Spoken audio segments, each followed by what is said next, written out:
কড়াইতে তেল দিছি, শুকনো মরিচ দিয়ে দিলাম, তিনটা শুকনো মরিচ দিলাম, একটা পেঁয়াজ কুচি দিলাম।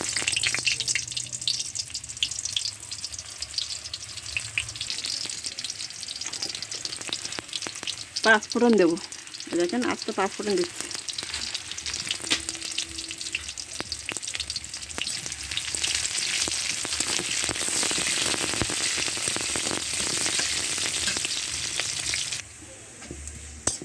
পাঁচফোড়ন, একটা পেঁয়াজ আর তিনটা শুকনো মরিচ এই তেলে ভেজে নিলাম। এবার আমি পাতাপতি শাক দেবো। এতে আছে সজনের পাতা, আছে গাদামণি শাক, পুঁই শাক, আর আছে কি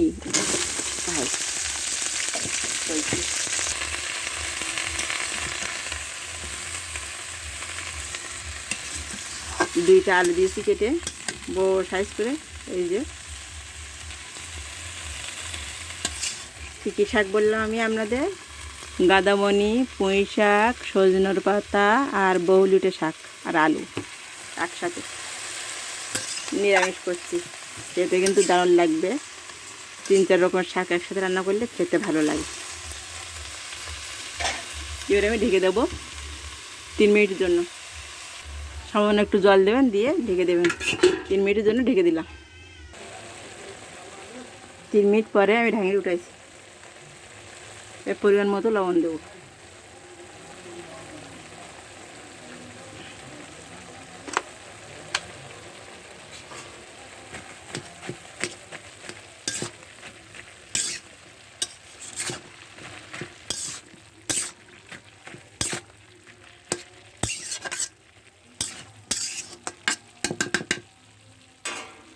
হলুদ আমি এখন দেবো না, হলুদটা পরে দেবো। আমি আবারও 3 মিনিটের জন্য ঢেকে দেবো।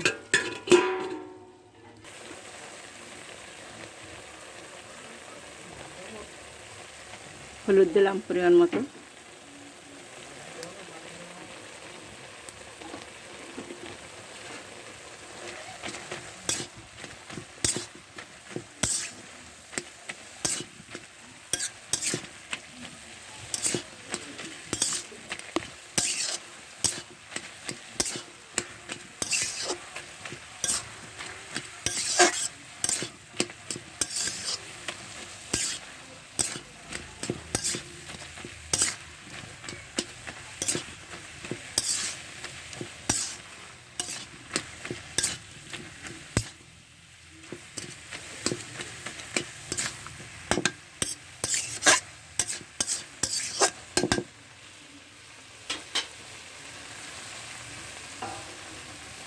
এবার আমি 2 মিনিটের জন্য ঢেকে দিলাম। সামান্য একটু চিনি দিলাম।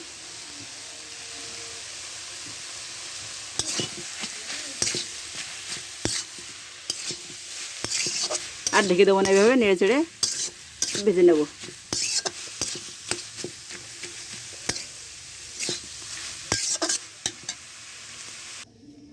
এই যে শাক নেড়ে চেড়ে নামালাম, পাতাপতি শাক। আপনারা এভাবে রান্না করবেন, খেতে কিন্তু দারুণ হবে।